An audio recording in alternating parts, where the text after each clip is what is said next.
Die tydelike skorsing van Fanny Masemola is die derde kommissaris van polisie wat onder ANC toesig geskort is. Die vorige twee was Bheki Cele en Jackie Selebe. Nou, Fanny Masemola is geplaas op wat meneer Ramaphosa noem precautionary suspension of dan 'n vorm van voorsorgskorsing met as implikasie dat tydelike aard daarvan dat volle betaling ter sprake is terwyl die ondersoek aan die gang is. Nou, dit behels 'n gesondheidskontrak ter waarde van 21 miljoen Amerikaanse dollar en waarby Vusimuzi Cat Matlala as ook ander senior amptenare in die Suid-Afrikaanse polisiediens geïmpliseer word. Die geld was geoormerk vir Medicare 24 in Tshwane. Nou, die ondersoek het as grondslag die South African Public Finance Management Act. Nou, hierdie wet hou veral toesig en bestuur die belastingbetaler se geld en die wyse hoe dit hanteer word. Wat hierdie skorsing problematies maak, is die feit dat die huidige minister van polisie reeds onder geskorsing is en 'n tydelike persoon daar aangestel is. Nou kry ons dat luitenant-generaal Puleng Dipane, 'n vrou, tydelik as kommissaris van polisie aangewys word.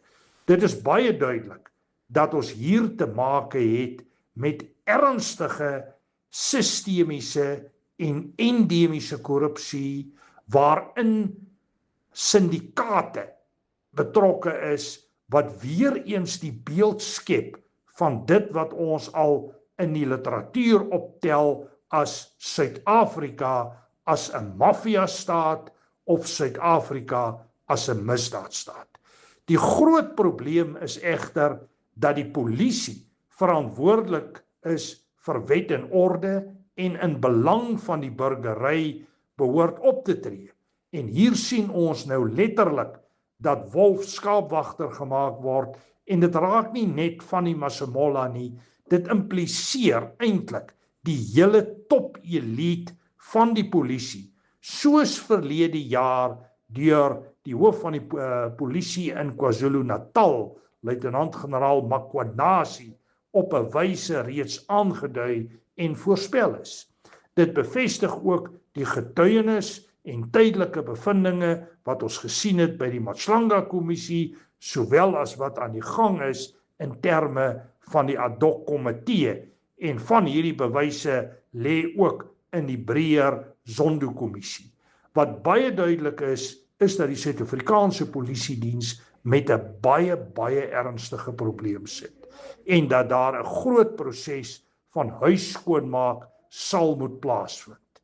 Hoe die regering hierdie vlakke van korrupsie oorleef is 'n oop vraag in 'n demokrasie waar oppergesag van die reg moet geld en gesonde wigte en teenwigte moet geld, is so iets nie net onmoontlik nie, dis eintlik ondenkbaar, wat eintlik wys dat ons stelsel nie na behore werk nie.